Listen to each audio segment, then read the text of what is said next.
Bonjour et bienvenue, aujourd'hui je vous propose une vidéo consacrée à la prise de vue des lumières de Noël.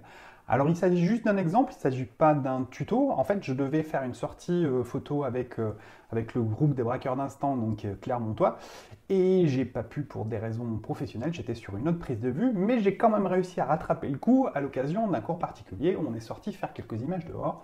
Du coup j'en ai profité pour faire quelques photos donc de nuit.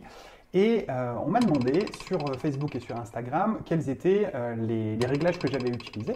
Et donc je vais vous montrer pour cette image en particulier quels sont les réglages que j'ai utilisés pour la photo de nuit. Ça peut être reproduit, mais c'est un exemple et il y a bien sûr d'autres manières de faire. Ceci dit, ça peut peut-être vous aider à faire vos photos d'illumination de Noël puisque c'est la période.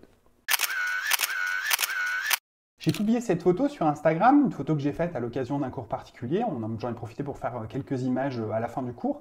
Et Val m'a demandé quels étaient les exifs. Elle m'a dit je voudrais me lancer, donc dans la photo de prise de vue de nuit et des lumières de Noël, et quels sont les exifs.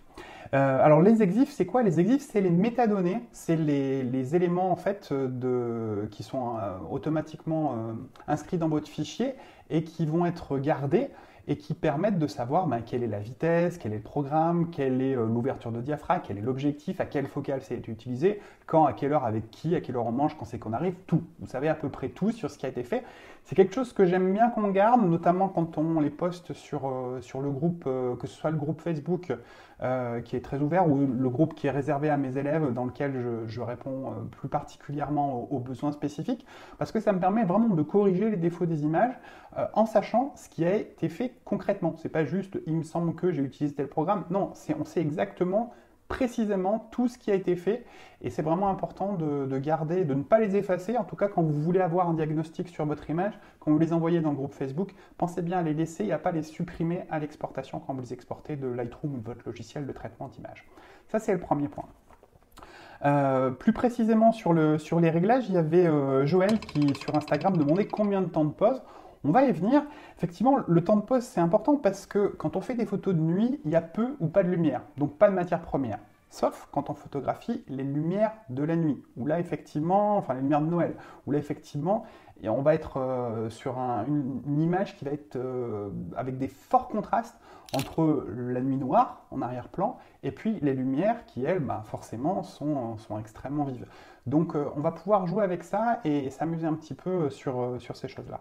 Alors, pas de lumière ou peu de lumière, ça peut impliquer des flous de bouger, c'est vous qui bougez, des flous de mouvement, c'est le sujet qui se déplace.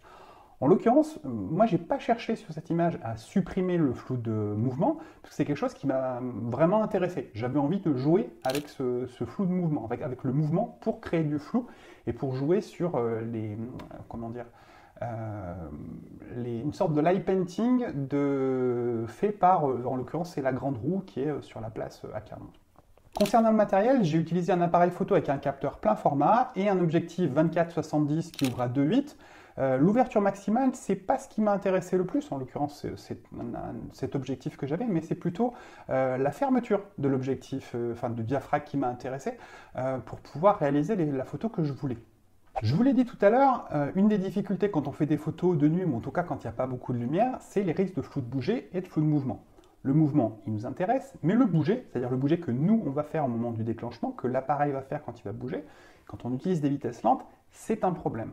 Donc la solution, ça a été d'utiliser un trépied. Donc j'ai pris mon petit trépied Manfrotto, j'ai mon petit bifree carbone qui va bien, et j'ai pu stabiliser mon appareil photo. Après, on va le stabiliser avec l'appareil photo, mais on va aussi faire attention à ce que quand on déclenche, on ne fasse pas bouger, trembler l'appareil au moment où on appuie sur le bouton. Même s'il est sur un trépied, ça peut quand même bouger. Donc on peut utiliser une télécommande, que ce soit une télécommande infrarouge ou filaire, ou l'appli du téléphone. Moi en l'occurrence, j'avais ni l'un ni l'autre, ni même l'appli, et ce que j'ai fait, c'est que j'ai utilisé le retardateur. C'est-à-dire que je mets un retardateur 2 secondes, ce qui permet d'appuyer, l'appareil photo se stabilise, et au bout des 2 secondes, il prend la photo. Donc on n'a pas ce coup de doigt qui va créer un petit flou au moment de la prise de vue. Le flou de bouger, c'est réglé. Pour ce qui est du flou de mouvement, si on veut accentuer le flou de mouvement, il va falloir gruger un petit peu et jouer sur ces réglages. Et quand on est au taquet sur ces réglages, la solution, ça va être de limiter la quantité de lumière qui va rentrer dans l'appareil photo pour pouvoir augmenter cette sensation, cet effet de mouvement. Pour ça, on peut utiliser un filtre ND, un filtre gris neutre, qui va limiter la quantité de lumière qui va rentrer dans l'appareil photo. Je ne l'ai pas fait pour cette prise de vue, j'en ai pas eu besoin, et même si j'avais voulu, je pense que ça n'aurait pas été utile, puisque j'avais la bonne vitesse, et on aurait obtenu un autre effet. Je vous expliquerai ça tout à l'heure en regardant l'image. Si vous n'avez pas de filtre ND, de filtre gris neutre, une solution, c'est vraiment une solution de secours parce que c'est pas complètement satisfaisant, vous n'obtiendrez pas les mêmes effets, vous n'irez pas aussi loin qu'avec un filtre ND, c'est de prendre le polariseur que vous utilisez habituellement en plein jour pour avoir des jolis ciels bleus et de le visser sur votre objectif. L'avantage, c'est qu'un polariseur va vous faire perdre voire un diaph et demi, donc vous allez gagner une, voire une vitesse et demie, ce qui veut dire que concrètement, vous allez pouvoir doubler le temps de pose, et donc avoir un effet qui va être 2 fois plus prononcé. Alors en tant que tel, en tant que polariseur, le filtre n'a aucune utilité. La seule utilité, c'est d'utiliser cet effet, cette perte de luminosité qui est occasionnée par le polariseur, qui habituellement a une gêne, et de s'en servir pour pouvoir limiter la quantité de lumière qui rentre dans l'appareil photo, n'est-ce pas Delphine? Et qui a dû s'en servir, je l'espère, il y a très peu de temps pour faire des photos de jour où il lui manquait un filtre ND, pour limiter la quantité de lumière qui rentre à l'intérieur de l'appareil photo, et donc avoir un temps de pose plus long. On va parler des réglages. Je ne reviens pas sur tous les réglages de base, sur le principe de fonctionnement. Si vous avez besoin de précision, je vous invite à suivre la série de vidéos qui se trouve sur mon site. Je vous mets un lien par ici et dans la description de la vidéo. Mais sur les réglages précisément utilisés sur cette photo, moi je cherchais à avoir un temps de pose qui soit relativement long. Et j'ai eu un problème, c'est qu'on n'était pas le week-end où la roue tourne plein pot, on était en semaine et il y avait assez peu de monde qui montait dans la roue et je voulais un mouvement qui soit quand même assez visible, mais elle faisait des petits pas et elle avançait un peu au ralenti. Alors que quand elle tourne à plein, on a des mouvements qui sont plus amples et plus rapides.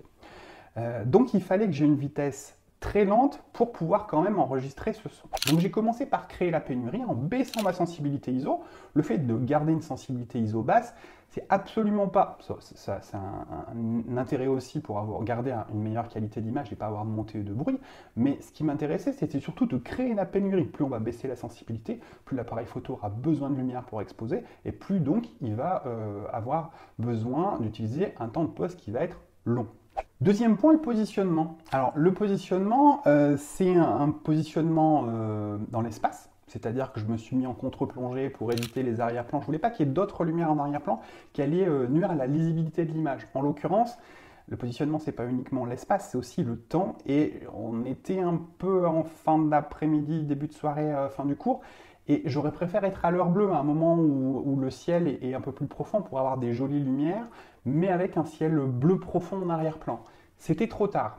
Donc, pour le coup, je me suis dit, je vais cadrer en serrant à fond, je vais me positionner de manière à pouvoir cadrer en serrant à fond, de manière à avoir uniquement les lumières que je veux mettre en valeur et le mouvement des lumières dans mon cadre. Et je vais faire en sorte qu'en arrière-plan, il y ait rien du tout qui pollue la lisibilité. Du coup, je me suis mis vraiment au pied de la roue de manière à ce qu'en arrière-plan, il y ait le ciel. J'ai de la chance, parce que ce soir-là, il y avait une nuit très très sombre, et du coup, j'avais pas de lune ou de nuages éclairés qui se détachaient en arrière-plan. En ce qui concerne le programme d'exposition, sur ce type de photo, en règle générale, comme on va être sur trépied, qu'on va être dans un temps relativement long, je recommanderais plutôt de travailler en programme manuel pour pouvoir bloquer son réglage et puis être tranquille et puis pouvoir faire sa mise au point tranquillement aussi. Là, en l'occurrence, l'idée c'était plutôt de faire ça vite fait tranquille, donc je ne me suis pas cassé la tête, je suis resté en programme priorité ouverture, pas en programme priorité vitesse, en programme priorité ouverture. Parce que 1, j'avais bloqué mes ISO au plus bas, 2, je voulais faire en sorte d'avoir la vitesse la plus lente possible. Or, n'ayant pas de filtre ND, ce qui m'a limité, c'est que, en étant déjà en 100 ISO, il a fallu que je ferme mon diaphragme. Mon diaphragme était fermé au max, et on faisait ce qu'on pouvait au niveau de la vitesse. Si je lui avais imposé une vitesse de X secondes, ben, potentiellement, le diaphragme n'aurait pas été suffisamment fermé pour pouvoir suivre. Donc j'aurais été obligé de faire des allers-retours, de tâtonner en permanence. Là, en gros, je me cale en priorité ouverture, je ferme mon diaph, mes ISO sont baissés et il fait ce qu'il peut au niveau de la vitesse. Alors après, on peut jouer un petit peu sur le diaph pour le réouvrir un peu plus pour que la vitesse soit un peu plus rapide, et ça peut nous permettre de faire 2-3 essais. Mais dans tous les cas, on fait 2-3 essais avec ce qui nous est permis en fonction de la mesure de lumière qui est faite par l'appareil photo. Mais on ne va pas lui imposer des choses qu'il ne pourra pas faire. Je reviens sur la vitesse. Le choix de la vitesse, il n'est pas déterminé à l'avance. Ça va dépendre d'un certain nombre de paramètres qui ne sont pas forcément des paramètres techniques, qui sont juste une question de circonstances. C'est-à-dire que, je vous ai dit tout à l'heure que la roue bougeait très lentement parce qu'on était en semaine et qu'elle bouge plus vite le week-end. Eh bien, si vous avez une roue qui bouge très vite, vous pouvez avoir une vitesse qui sera plus rapide et vous aurez le même effet que si vous avez une roue qui bouge très lentement, pour laquelle vous serez obligé d'avoir un temps de pause beaucoup plus long. Là, en l'occurrence, ça bougeait pas trop, et on le voit notamment sur la photo avec le petit panneau Bonne Fête, où là, j'aurais aimé avoir un effet beaucoup plus prononcé sur le tour, mais malheureusement, même au maximum des possibilités techniques qu'il était possible de faire sans filtre ND, ça bougeait pas plus que ça. Donc ça fait un effet qui est sympatoche, mais qui est pas hyper visuel quand même. La vitesse d'obturation à utiliser dépend de la rapidité avec laquelle le sujet se déplace, mais il dépend aussi de vos goûts. Ça dépend de ce que vous voulez donner comme effet. On peut vouloir un effet très léger, on peut vouloir aussi un effet très prononcé. Ça, c'est à vous de décider, puis j'aime pas trop cette idée, mais faites plusieurs essais pour voir un peu ce que ça peut donner. Vous pouvez aussi le calculer à l'avance, c'est-à-dire que vous regardez dans votre cadre, vous prenez un point de repère, une lumière spécifique sur le sujet, et vous calculez combien de temps le sujet, ou en tout cas cette petite lumière, met pour traverser votre cadre. Si vous voyez que la petite lumière, le point de repère que vous avez pris, met 3 secondes pour traverser tout le cadre, avec un temps de pause de 3 secondes, vous aurez une traînée qui fera tout le long. Si vous prenez un temps de pause d'une demi-seconde, eh bien vous aurez une traînée qui fera que la moitié. C'est très empirique comme manière de faire, mais ça fonctionne plutôt bien. C'est une technique que j'utilise quand on fait des photos, vous savez, de nuit avec les voitures qui passent, pour savoir combien de temps il faut que je laisse ouvert pour qu'on ait une traînée rouge de l'arrière des voitures sur toute l'image.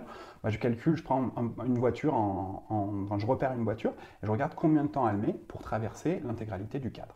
En ce qui concerne le cadrage, c'est le prolongement du positionnement dont je vous ai déjà parlé tout à l'heure. L'idée, c'est d'avoir quelque chose de très serré pour limiter les arrière-plans et avoir uniquement les lumières qui m'intéressent à l'intérieur du cadre. Pour ce qui concerne la mesure de lumière, j'ai fait simple. J'ai laissé la cellule faire en mesure globale, puisque j'ai certes un arrière-plan qui est sombre, très sombre, mais j'ai aussi des lumières qui sont très très vives. Et quelque part, ça me crée une sous-exposition qui n'est pas nuisible en soi, puisqu'elle va me permettre d'assombrir les lumières des lampes et de ramener un petit peu de couleur à l'intérieur de ces lumières. Pour la mise au point, là aussi, c'était suffisamment lumineux pour que l'autofocus se débrouille tout seul. Donc il a fait la mise au point sur le sujet qui était relativement large et il n'y a pas énormément de profondeur dans l'image.